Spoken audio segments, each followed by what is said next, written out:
Mi hija llevaba 6 meses planeando esta fiesta de compromiso y, bajo la luz plateada de la luna malagueña, todo lucía impecable, casi irreal. El jardín de nuestra finca en las colinas de Marbella estaba adornado con hileras de bombillas de luz cálida que se entrelazaban con las bugambillas. 60 invitados reían, las copas de cristal de Bohemia chocaban en brindis constantes y mi futuro yerno, Tomás, presidía la escena con una naturalidad envidiable. Estaba en el centro de todo, con el brazo rodeando con posesión la cintura de mi hija, sonriendo con la suficiencia de un hombre que ya lo hubiera ganado todo antes de empezar la partida. Fue entonces cuando Elena se alejó de él por un instante, aprovechando una distracción con el sumiller. Se acercó a donde yo estaba, junto al viejo muro de piedra seca que delimita el jardín, me apretó el antebrazo con una fuerza inusual y susurró 4 palabras que hicieron que la copa de Rioja en mi mano pesara, de repente, como si fuera de plomo. Papá, investiga quién es él. Sin esperar respuesta, regresó junto a su prometido, dedicó una sonrisa radiante a una vecina que los felicitaba y siguió actuando como si no acabara de soltar una granada de mano en mi regazo. Por mi parte, mantuve el rostro completamente impasible. 41 años negociando activos en el sector inmobiliario comercial de la Costa del Sol te enseñan, si no otra cosa, a no mostrar tus cartas hasta que la apuesta está sobre la mesa. Mi nombre es Sergio Jiménez. Tengo 64 años, estoy oficialmente semi-jubilado y paso mis días en la propiedad que mi difunta esposa, Beatriz, y yo levantamos piedra a piedra durante casi 3 décadas de trabajo incansable. Beatriz nos dejó hace 4 años, víctima de un cáncer devastador que nos robó el tiempo de descuento que pensábamos disfrutar juntos. Antes de marcharse, en la penumbra de nuestra habitación, me hizo prometerle 2 cosas. La primera, que dejaría de vivir encadenado al teléfono y a las reuniones de 7 días a la semana. La segunda, que cuidaría de nuestra hija, Elena. Beatriz fue muy clara. No quería que la asfixiara, ella sabía que Elena era una mujer adulta y capaz. Se refería a un cuidado más profundo, el de mantenerse alerta, el de no dejar que la soledad me volviera ciego ante lo que ocurría en su vida. Hasta esa noche, no estaba muy seguro de haber cumplido con mi parte del trato, pero el miedo en los ojos de mi hija me devolvió el instinto de golpe. Elena tenía 31 años cuando conoció a Tomás Aguilar en una cena benéfica en el Hotel Ritz de Madrid.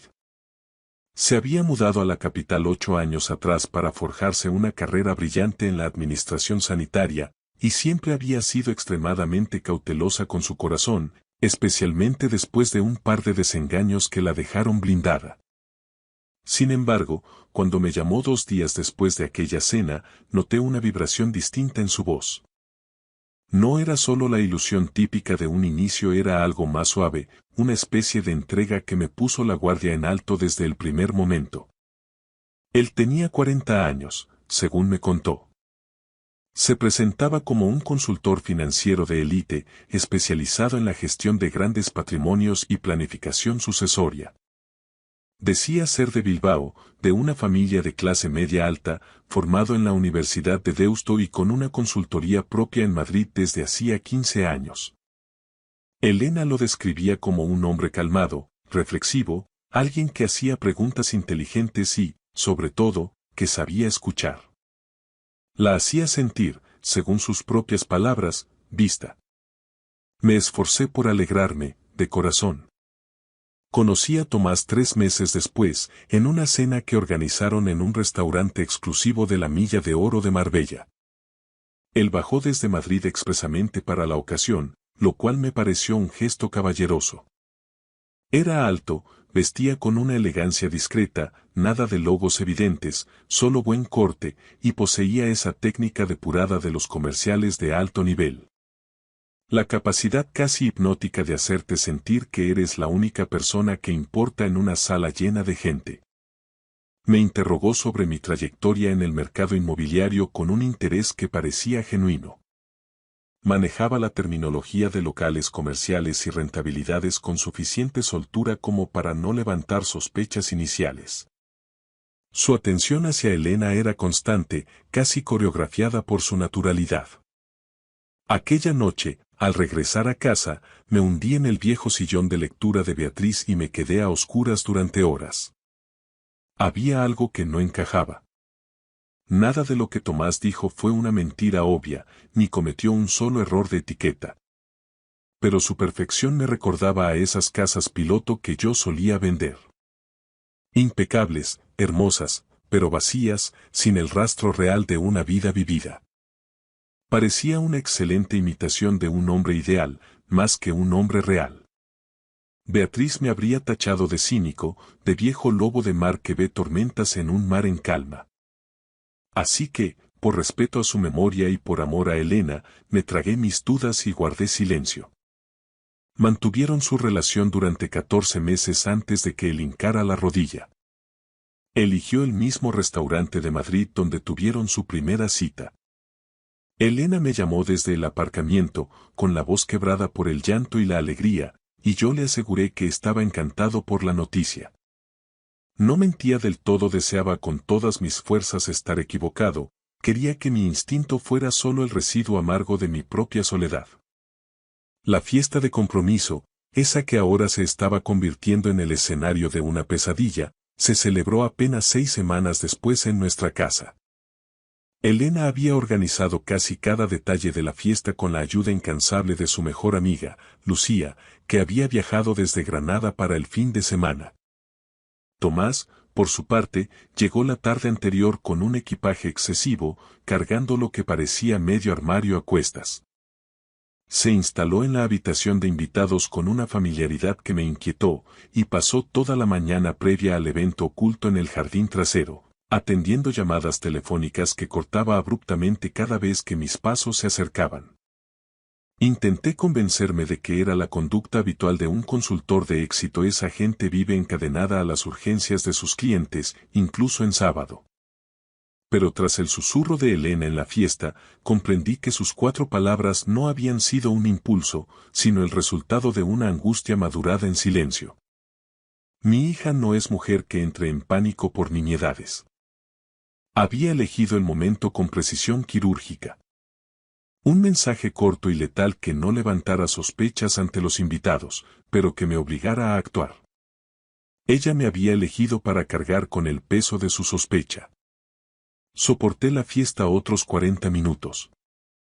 Reí en los momentos de rigor, rellené mi copa de vino y mantuve una charla de 10 minutos con Tomás sobre el potencial de los caldos de la Axarquía. Se mostraba encantador, pero por primera vez analicé sus ojos. Estaban inquietos, moviéndose con una rapidez que su rostro perfectamente relajado no lograba enmascarar. Cuando los últimos invitados se marcharon, me retiré con la excusa del cansancio. Pero no dormí. Abrí mi portátil en la penumbra del despacho. No soy un nativo digital. Mi asistente en la oficina siempre ha sido el filtro entre mi instinto telefónico y los buscadores de Internet. Sin embargo, el miedo por un hijo te otorga una lucidez técnica inesperada. Tecleé Tomás Aguilar, consultor financiero Bilbao, y rastreé la red durante 1 hora. Su huella digital era impecable, quizá demasiado. Un sitio web corporativo sobrio, un perfil de LinkedIn con un historial laboral sin fisuras y una mención en un torneo de golf benéfico en Sotogrande de hacía 3 años. Todo estaba donde debía estar, y eso, paradójicamente, era lo que me erizaba la nuca. A la mañana siguiente, intercepté a Elena en el jardín antes de que Tomás despertara. Fui directo al grano. Ella confesó que, semanas atrás, había abierto el portátil de Tomás por una urgencia técnica y encontró una pestaña que él había olvidado cerrar. Una hoja de cálculo meticulosa. En la cabecera leyó: Elena Jiménez, propiedad Marbella, valor patrimonio, seguida de una cifra que era un cálculo escalofriantemente exacto de mis activos totales. Elena había pasado 3 semanas intentando buscar una explicación inocente a por qué su prometido tasaba a su familia en Excel. Yo me encargo, le dije, sosteniéndole la mirada como cuando era niña y se caía de la bicicleta. Lo primero fue llamar a Carmen Maza, nuestra abogada de confianza desde hace 18 años. Ella fue quien estructuró el fideicomiso familiar tras la muerte de Beatriz para blindar el trabajo de 4 décadas. La finca de Marbella, 2 edificios comerciales en Estepona y una cartera de inversión muy saneada.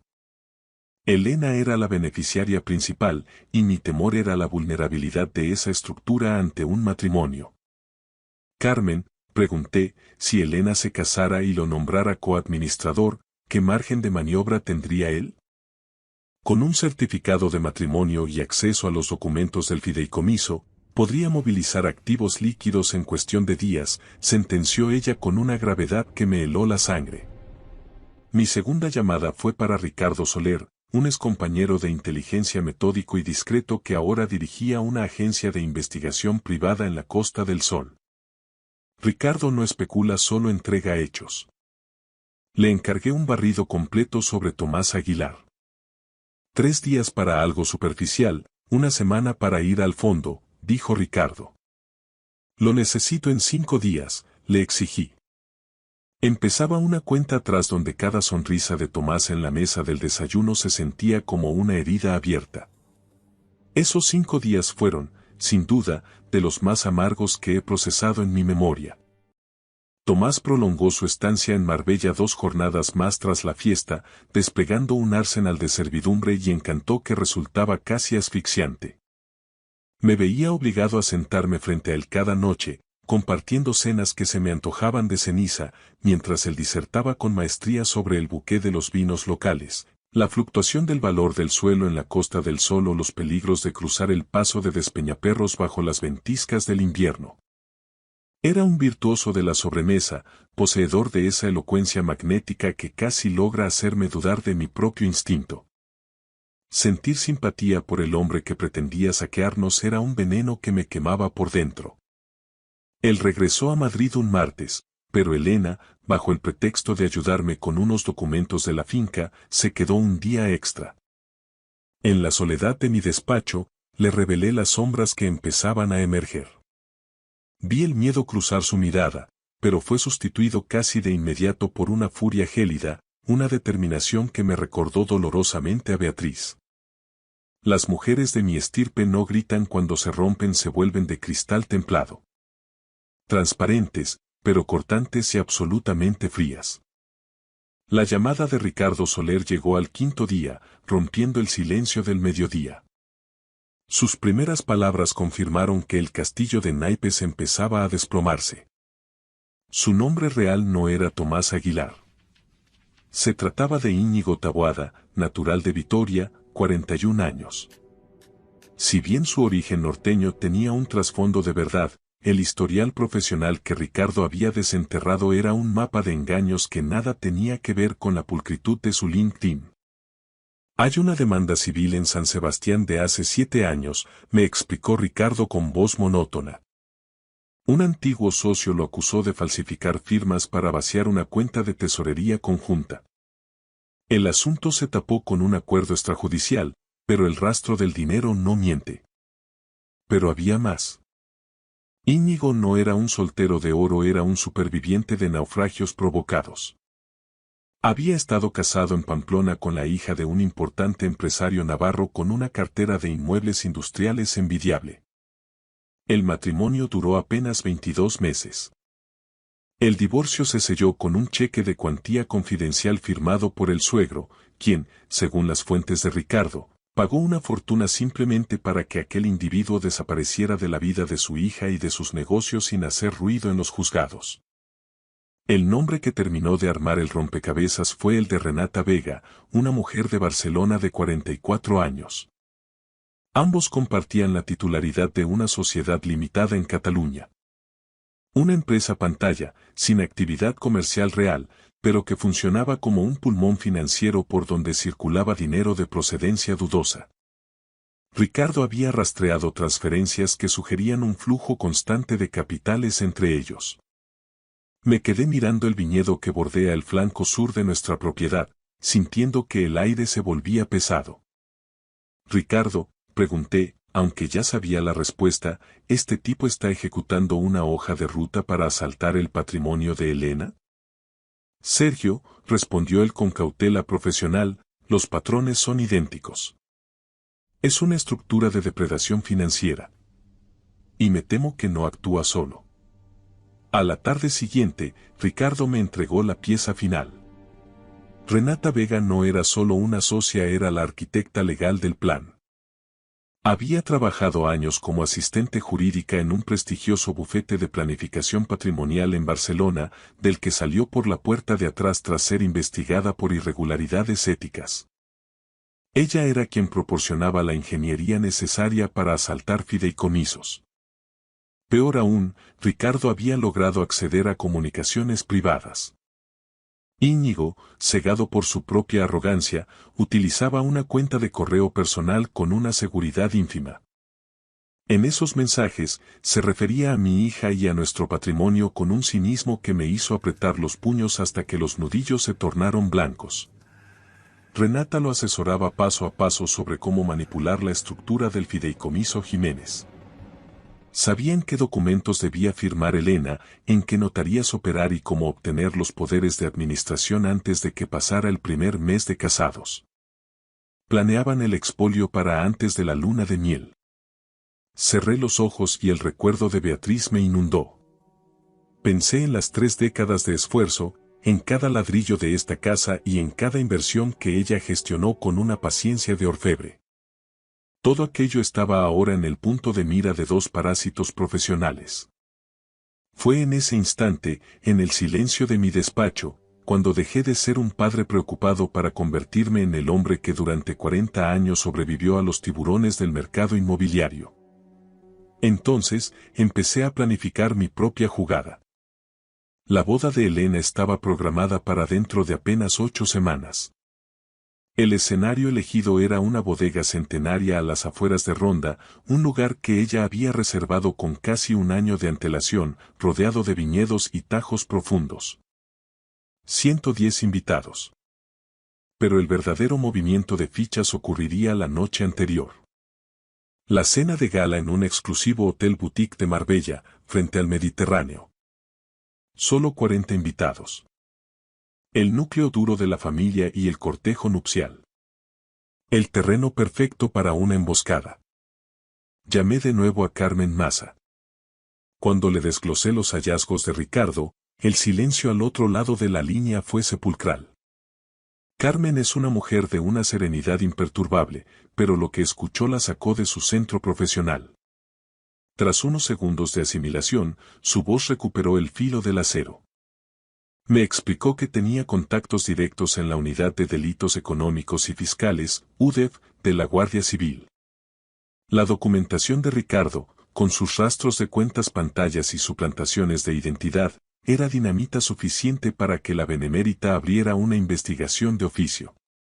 Sin embargo, Sergio, me advirtió con gravedad, el caso será blindado y sin fisuras si lo casamos en plena ejecución del fraude. Una cosa es planear un expolio y otra muy distinta es tenerlo con la pluma en la mano frente a un documento falso. Le pedí que activara a sus contactos en la Guardia Civil. Yo me encargaría de que el escenario estuviera listo para el acto final. 40 años negociando activos inmobiliarios te otorgan una paciencia de reptil. Aprendes que en una mesa de negociación, el primero que rompe el silencio por incomodidad es el que ya ha empezado a perder dinero. Aprendes que mostrar las cartas antes de tiempo es un suicidio. Aprendes, sobre todo, que la venganza, como los buenos vinos de la exarquía, necesita su tiempo de barrica. Llamé a Elena y le solté la verdad, sin anestesia. Necesitaba que supiera a qué clase de depredador le había entregado sus llaves. Al otro lado del teléfono solo escuché su respiración, contenida, gélida. ¿Qué necesitas que haga, papá?, preguntó al fin. Su voz era un hilo de seda, pero una seda que podía degollar. Esa es mi hija. Le pedí lo más difícil.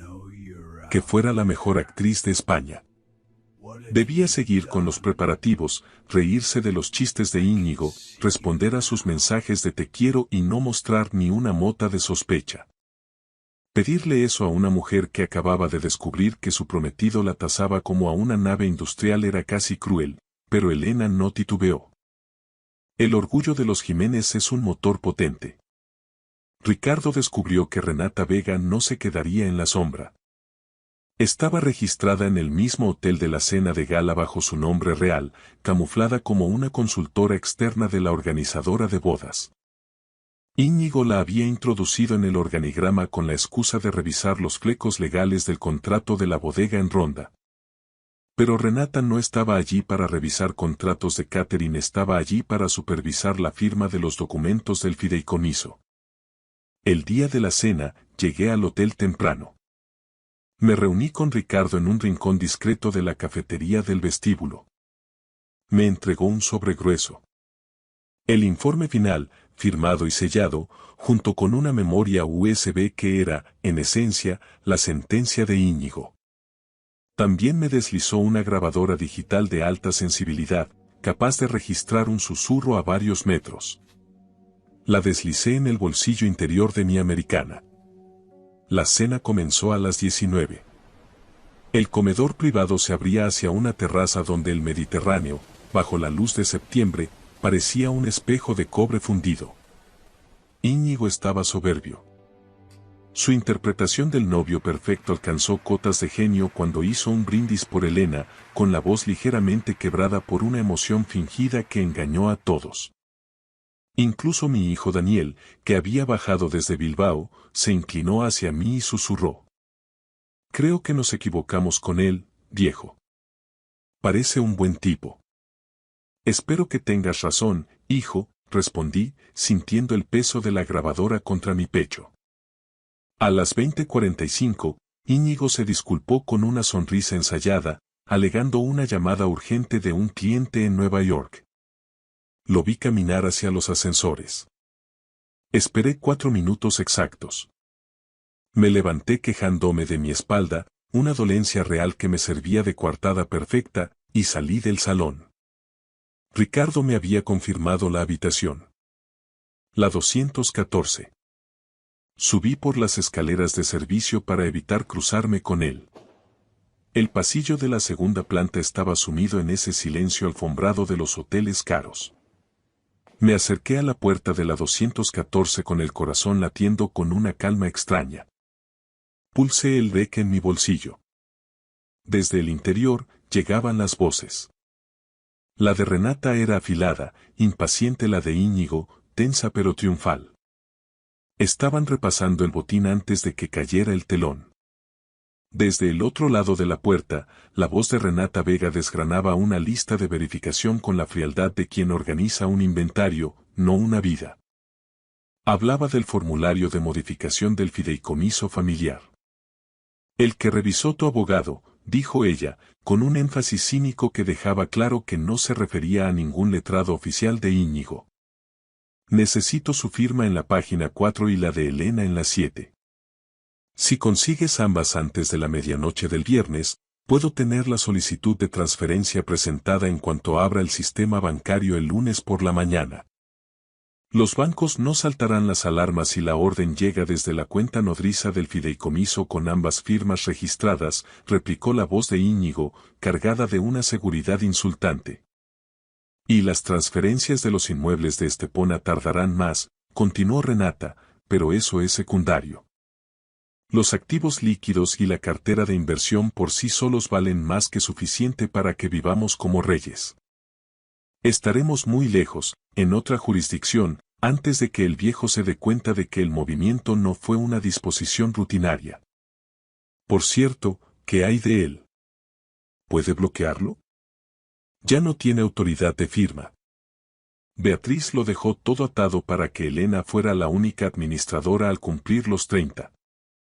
Aunque sospeche, legalmente no tiene nada que hacer hasta que el dinero ya haya volado. Para entonces, estaremos a 2 países de distancia. Íñigo soltó una carcajada. Tenía una risa agradable, cálida, la risa de un hombre que se siente cómodo en su propia mentira. Me quedé en aquel pasillo alfombrado y sentí como un frío glacial se asentaba en mi pecho. No era rabia explosiva, era algo más silencioso y mucho más duradero. Era la calma del cazador que ve a la presa entrar en el cepo. Saqué el teléfono y envié un mensaje a Ricardo. Segunda planta, habitación 214. Ahora. Luego le escribí a Elena. Ella apareció al final del pasillo apenas 90 segundos después, tras haberle dicho a la madre de Íñigo que necesitaba un poco de aire fresco. Su rostro era una máscara de serenidad absoluta. Señalé la puerta, levanté un dedo pidiendo silencio y ella asintió con una firmeza que me conmovió. Nos quedamos juntos ante esa puerta de madera noble. Dentro, Íñigo detallaba el cronograma. Transferencia el lunes, vuelo desde el aeropuerto de Málaga el martes a primera hora. Renata mencionó un contacto en Portugal que lavaría los fondos sin dejar rastro. La mano de Elena buscó la mía y me la apretó con una fuerza casi dolorosa. No la miré, no quería que se quebrara por mi culpa. En ese momento, sentí un orgullo por ella que trascendía cualquier herencia, era la dignidad de los Jiménez frente a la rapiña. Cuando las voces hicieron una pausa, llamé a la puerta con 3 golpes secos. Se hizo un silencio denso. 4 segundos después, la puerta se abrió e Íñigo apareció allí. La secuencia de expresiones que cruzaron su rostro fue una lección de anatomía del engaño. Primero la confusión, luego el reconocimiento, un rápido recálculo mental y, finalmente, la sonrisa. Una sonrisa forzada, casi grotesca. Elena, dijo, Sergio. ¿Qué hacéis vosotros dos aquí arriba? Elena no respondió al saludo. Su mirada se clavó en Renata Vega, que permanecía sentada ante un escritorio con una carpeta de legajos jurídicos abierta. ¿Quién es esta mujer? La voz de mi hija era una hoja de afeitar. Plana y afilada. Es Renata, balbuceó Íñigo, la consultora de la que te hablé. Está cerrando los flecos del contrato de la bodega de Ronda. He oído lo que has dicho sobre el fideicomiso, Íñigo, lo cortó ella. La sonrisa de él no desapareció de inmediato. Los estafadores profesionales mantienen la postura hasta que el suelo desaparece bajo sus pies. Pero acabó desvaneciéndose. Tras de mí, escuché pasos firmes sobre la alfombra. Ricardo llegaba acompañado por 2 personas que yo había conocido esa misma tarde en una oficina sin rótulos del centro de Marbella.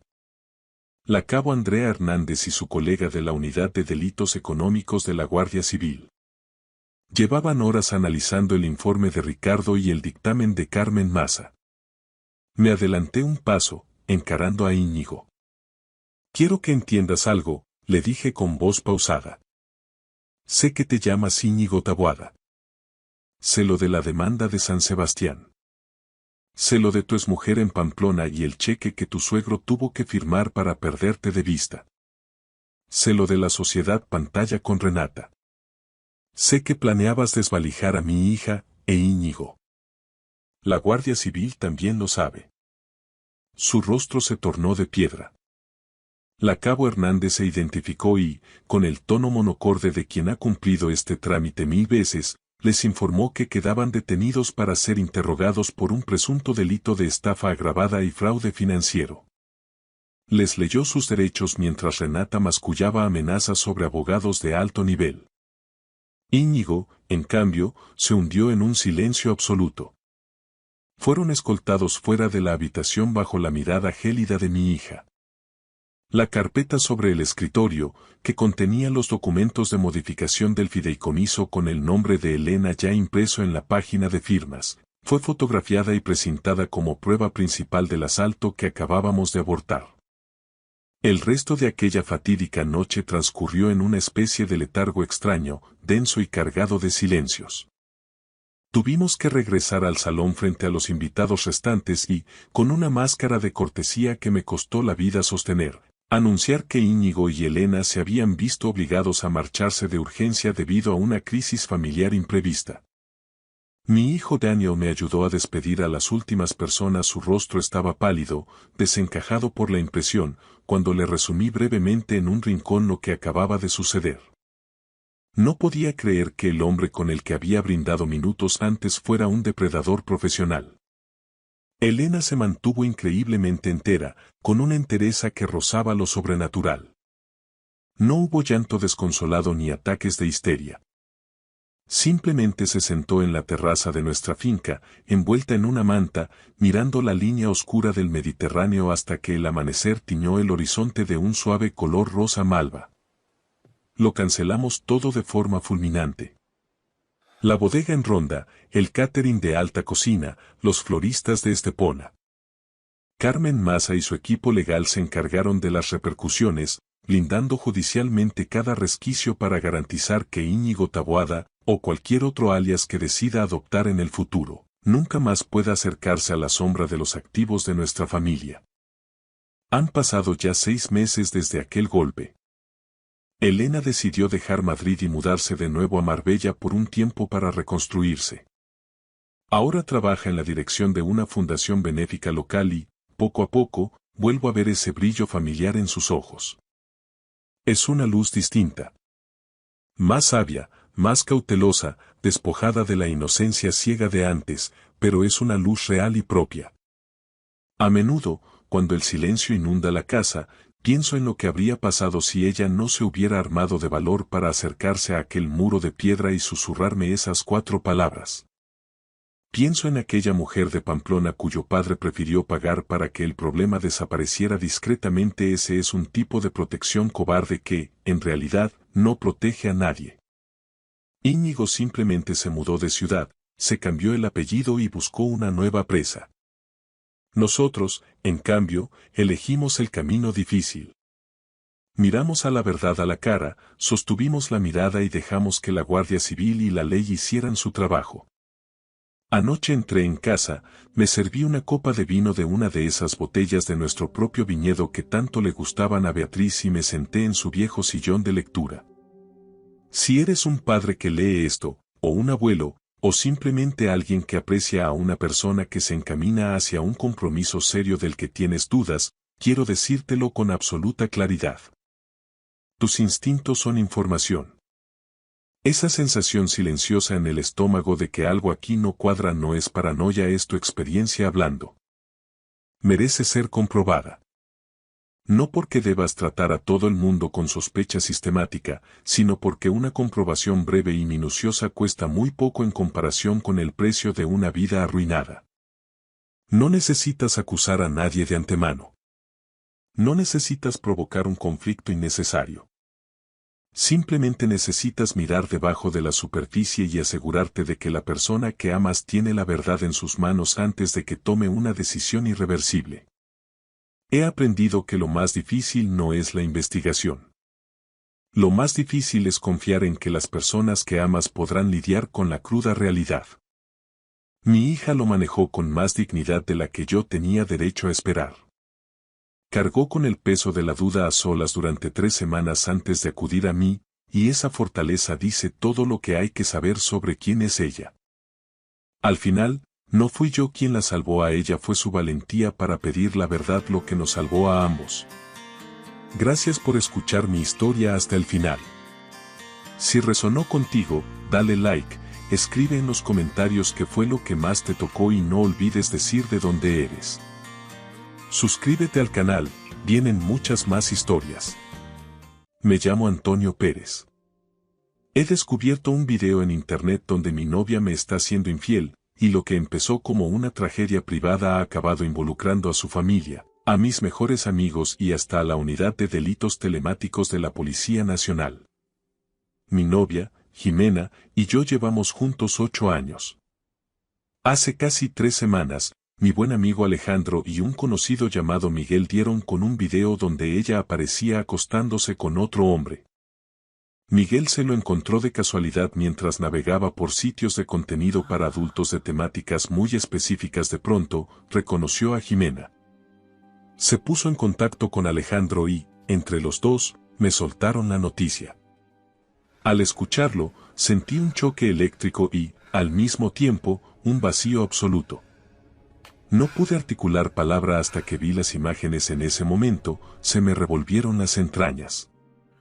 No fui capaz de ver ni un minuto, porque el video estaba editado para ir directo al grano y el rostro de Jimena se distinguía con una claridad insoportable. Alejandro, con mucha sensatez, me obligó a quedarme a dormir en su casa. Me dijo que no era buena idea ir a nuestro piso y ver a Jimena en ese estado de nervios, porque nadie sabía cómo podría terminar aquello. Nos tomamos un par de cañas, casi todo el tiempo en silencio. Él intentaba que me desahogara, pero yo sentía como si estuviera caminando por el agua con el nivel hasta el pecho. Al despertar, mi cabeza se había despejado. Nuestra relación estaba muerta. Regresé a casa en el metro con una cara de pocos amigos que asustaría a cualquiera. Al llegar al piso, Jimena se estaba preparando para salir. Me preguntó por qué no le cogía el teléfono, pero ni me molesté en contestar, solo le dije que teníamos que hablar. Nos sentamos en la mesa de la cocina, una pieza que restauramos nosotros mismos con madera de la vieja finca de mi abuelo en el pueblo. Ese recuerdo fue el que terminó de romper el dique. Tras reproches y acusaciones, rompí a llorar y le pregunté cómo había sido capaz de destrozar nuestra vida. Ella fingía confusión hasta que solté la bomba y le enseñé el video. Empezó a suplicar perdón, pero yo ya no escuchaba nada. Cuando le solté que lo nuestro se había acabado, simplemente se apagó. Se desplomó en la silla, cerró los ojos y entró en un estado de apagón total. Me asusté. La cargué hasta el dormitorio y llamé a sus padres, Alicia y Julio. Vinieron volando gritando. ¿Pero qué ha pasado? No quise mencionar la infidelidad de entrada, solo les dije que estaba en un estado casi catatónico. Al final, tuve que explicárselo todo y mostrarles el video. Decidieron llevarla a la clínica de salud mental vinculada a su universidad. Al día siguiente, Jimena volvió en sí y declaró que el video fue grabado sin su consentimiento. Su familia denunció el hecho ante la brigada tecnológica. Se la llevaron a su casa, en un pueblo a las afueras, a unas 2 horas de Madrid. Su hermana mayor, Jacqueline, hacía de mediadora. 2 días después, sus padres me citaron. Querían que mis padres también estuvieran presentes, lo cual me hizo sentir humillado, pero cedí por puro agotamiento. Me leyeron el informe del psicólogo. Un brote psicótico espontáneo por estrés acumulado y la ruptura. Incluso el psicólogo estuvo a punto de llamar a la policía para denunciarme, pero la familia le convenció de que no hubo violencia física. Sentí que me borraban de la historia. Querían controlar sus finanzas, su salud y sus estudios.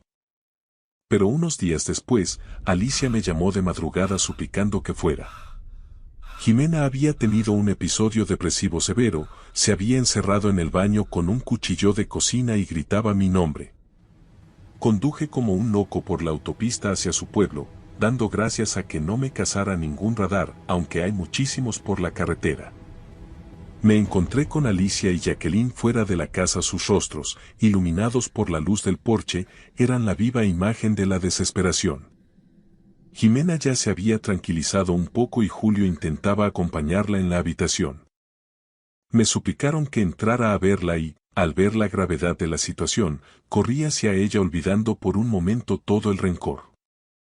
Jimena estaba totalmente deshecha, pálida, como si hubiera perdido hasta la última gota de sangre y no hubiera dormido en una eternidad. En cuanto me vio, rompió a llorar y estiró los brazos hacia mí. En ese instante, toda mi rabia y mi ansiedad se disolvieron y la abracé con fuerza. No paraba de pedirme perdón, de rogarme entre sollozos que no la dejara solo, que me quedara a su lado. Yo la consolaba en susurros, manteniéndola apretada contra mi pecho hasta que el agotamiento la venció. Cuando por fin se quedó dormida, me tomé un respiro para intentar asimilar este desastre. Me dolía verla así, no era este el futuro que imaginaba, y mucho menos para estas Navidades. Sentía que estaba perdiendo a mi mejor amiga, a la mujer que me ayudó a salir del pozo de la depresión cuando mi propia familia me daba la espalda. Fue ella quien me enseñó a escribir diarios para canalizar mis demonios. La ironía es cruel. Gracias a su propio consejo, ahora puedo registrar con precisión quirúrgica cómo su traición me ha destrozado. Jimena no es una villana de película, es una mujer maravillosa, paciente y guapa, alguien con quien estaba dispuesto a compartir cada día de mi vida, con todo lo que eso conllevaba. Y, sin embargo, ella misma lo dinamitó todo. A la mañana siguiente, mientras tomaba un café en la cocina, Jacqueline me confesó que Jimena ya había tenido episodios similares, pero nunca nada tan grave como esto. La situación familiar era insostenible. Alicia estaba en pleno tratamiento de quimioterapia por un cáncer de mama y Julio no podía desatender su negocio. Jacqueline empezaba a tener problemas en el trabajo por las ausencias, y Jimena no podía quedarse sola ni un segundo. Propuse ingresarla en una clínica de reposo especializada, pero casi me arrancan la cabeza para ellos, el estigma de un ingreso era demasiado fuerte. Empezaron a presionarme, utilizando el afecto que nos tenemos para que yo me hiciera cargo de ella. Por puro apego y por el respeto que le tengo a sus padres, acabé aceptando. Y ahí fue donde la cagué de verdad. Regresé a Madrid para intentar poner orden. Miguel aceptó colaborar con la policía en la investigación del video, lo cual era un alivio legal, pero un tormento personal. Llamé a Alejandro y, cuando le conté este disparate, fue directo. Me advirtió que era una decisión nefasta y que el único que saldría trasquilado sería yo. Aún así, me dijo que me apoyaría en lo que hiciera falta. Adoro a ese tío. Ya he pedido cita con un psicoterapeuta para intentar salvar lo que queda de mi salud mental. Jimena tiene su primera sesión en 3 días aquí en la ciudad. Ahora mismo, solo desearía dormir durante un siglo y despertar lejos de todo este caos que amenaza con devorarme. Tienes que entender que ella ya no es tu responsabilidad, Antonio. Esas palabras de Alejandro se me quedaron grabadas a fuego. Él se ha vuelto bastante frío con los años, sobre todo porque en el pasado tuvo que lidiar con personas que amenazaban con hacerse daño solo para manipularle. Es una táctica rastrera y, desgraciadamente, muy común. Yo en tu lugar, me dijo con una mirada dura, hablaría con Alicia y Julio y les diría claramente que no puedo hacerme cargo de su hija mientras ella gestiona las consecuencias de sus propios actos. Si de verdad quieren que esté a salvo, que la ingresen en un centro especializado y se ocupen ellos, pero esta situación nunca será normal. Todo esto va a ser una sombra negra sobre cualquier relación futura, no solo la infidelidad, sino este colapso absoluto que lo envuelve todo. El estrés de tener que cuidar y consolar las 24 horas a alguien que te ha traicionado de esa forma es una carga casi imposible de soportar, te drena la sangre y el alma. Si te soy sincero, tú también eres una víctima aquí, aunque ellos intenten que te sientas como el verdugo, añadió otro amigo cuando nos reunimos para tomar algo y tratar de poner orden al caos. Entiendo perfectamente que ella no dio su consentimiento para que la grabaran, pero ese es un asunto legal que no tiene nada que ver contigo. Al igual que ella es víctima del tipo con el que se acostó, tú eres la víctima directa de su infidelidad. Mi consejo más honesto: sal de ese torbellino, corta todo contacto y termina con este calvario de una vez por todas. Tienes que empezar a vivir tu propia vida antes de que te hundas con ella. Incluso Jacqueline, en un momento de honestidad brutal, pareció darme la razón indirectamente al recordarme historias pasadas. Me contó de una conocida que tuvo un novio que amenazaba con suicidarse solo porque ella no quiso ir a recogerlo cuando estaba drogado. Cuando ella llamó a la policía asustada, él se puso furioso y empezó a mandarle mensajes deseándole lo peor, amenazas de muerte que terminaron en una denuncia en comisaría. El policía que llevó el caso fue muy claro. La gente que utiliza el daño propio como escudo intenta manipularte, no caigas en esa trampa ni intentes compadecerlos. Mantente lo más lejos posible. Necesito distancia para ganar algo de claridad. Jimena está mentalmente inestable y lo que necesita es ayuda profesional, no a un novio al que ha traicionado haciendo de enfermero. No puedo permitir que su familia me siga presionando con la culpa para que me quede a su lado. Eso solo va a enredar más las cosas y retrasará lo inevitable. Yo tengo que hacer lo que es correcto para mí, y ella debe buscar su propio camino hacia la recuperación con especialistas. Si no la dejo ahora, no solo me haré un daño irreparable, sino que estaré alimentando su comportamiento destructivo. De forma inconsciente, ella verá que su estrategia de colapso funciona para retenerme, ¿y por qué iba a cambiar entonces? El cerebro siempre elige la ruta más óptima para sobrevivir, se dé uno cuenta o no. No soy psicólogo, pero siento en mis entrañas que así es como funciona este juego macabro en el que me he visto atrapado. Han pasado más de 2 semanas desde mi última publicación, y tengo que reconocer que aquel baño de realidad que me disteis fue necesario. Teníais razón. Necesitaba marcharme y empezar a vivir mi propia vida. Desde entonces han pasado muchas cosas, aunque afortunadamente la mayoría han sido de esas realidades aburridas, tristes y decepcionantes que te ayudan a poner los pies en el suelo. Me he buscado un terapeuta conductual, una decisión que debería haber tomado hace años. Tengo varios frentes abiertos que no nacieron con esta traición, y aunque Jimena solía ser mi apoyo en mis crisis de ansiedad, un profesional es otro nivel. Me ha hecho preguntas duras, de esas que te obligan a mirar toda tu vida en perspectiva y a entender que no puedo ser el salvador de quien me ha hundido. Finalmente, me armé de valor y hablé de todo con mi familia. Como sabéis, mi relación con mi padre biológico es inexistente. Vengo de una familia desestructurada, así que mis verdaderas madres son mis tías, las 4 hermanas de mi padre. Ellas fueron quienes me criaron y me dieron un hogar. Resultó que estaban mucho más involucradas de lo que yo pensaba. Jimena hablaba con ellas casi a diario. Le encantaba ejercer de sobrina política, preguntándoles detalles sobre mis platos favoritos, mis manías de niño o mis viejas aficiones. Hace un año, al ver que yo ya no me ponía tenso cuando bromeaban con el matrimonio, mis tías y Jimena empezaron a preparar el terreno.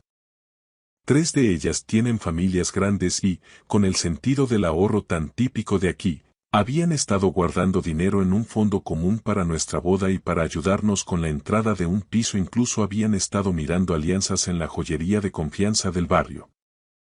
Ahora, mis tías sienten una decepción profunda, casi como si la traición hubiera sido hacia ellas. Con una generosidad que me ha hecho llorar, han decidido darme la mitad de ese ahorro para ayudarme a empezar de cero y me han ofrecido volver a su casa. Es un salvavidas que no esperaba.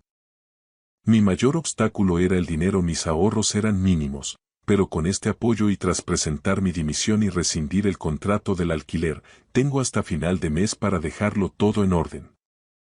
Me marcho para siempre. En cuanto a Jimena, me he ido desvinculando gradualmente de su drama. Hablé con Alicia y Julio, o mejor dicho, les comuniqué mi decisión firme de irme. Les entregué una carpeta con información sobre cómo tramitar un ingreso psiquiátrico forzoso si la situación se repite y les pasé toda la responsabilidad de sus citas y cuidados. Fue un momento amargo. Entiendo que desde fuera parezca duro, sobre todo por cómo me suplicaban que no la abandonara ahora, pero no puedo inmolarme por ella. Ellos son buena gente, criaron a 4 hijos fantásticos y siempre me trataron como a uno más, pero esta carga ya no me pertenece. Jimena la ha cagado por completo y no hay forma elegante de esconderlo. He llorado la pérdida de esa familia que casi tuvimos, pero la realidad es tosuda. Miguel y Jacqueline me mantuvieron al tanto de la investigación policial. El tipo era un coreano que conoció por redes sociales para una aventura. Ella mintió al principio diciendo que fue cosa de una noche, pero la policía la presionó y salieron a la luz registros en 2 hoteles diferentes y vídeos en habitaciones distintas. Todo, excepto la grabación clandestina, fue consentido. Tras hablar con un abogado, el caso está muerto. El hecho de que el tipo esté en Corea del Sur bloquea cualquier acción de la Policía Nacional. Sin pruebas de quien instaló las cámaras y con el sospechoso fuera del alcance de la justicia española, el proceso sería un agujero negro de dinero y tiempo. Ese individuo se va a ir de rositas. ¿Por qué lo hizo? No lo sé. Ya no tengo el valor ni las ganas de preguntárselo, mi cabeza está demasiado clara como para que sus motivos me importen. Me voy, independientemente de sus razones. Pero como soy un romántico y quiero salir de esto con la cabeza bien alta, he decidido dejarle una carta de despedida dándole las gracias por los años de amor que sí fueron reales. No me culparé a mí, ni a su familia, ni la presionaré a ella. Lo hago por mi propia paz mental, para saber que hice todo lo que se podía esperar de un hombre de honor y un poco más. Me voy con la espalda recta. Curiosamente, todo este desastre me ha demostrado lo afortunado que soy. Sí, el amor de mi vida me ha sido infiel y ha montado un drama psicológico para no afrontarlo, pero tengo amigos que no me han soltado la mano y unas tías que son mi verdadera sangre. Jimena sacó lo mejor de mí en su día y me dio recuerdos hermosos que guardaré en una caja cerrada. No tengo de qué avergonzarme, puedo decir con orgullo que fui un novio excelente y que, al final, el que ha perdido más no he sido yo. Muchas gracias por ver. Si les ha gustado la historia, denle a like, escriban un comentario y suscríbanse para no perderse la próxima historia. Valoramos mucho su presencia en este canal. Todo lo mejor.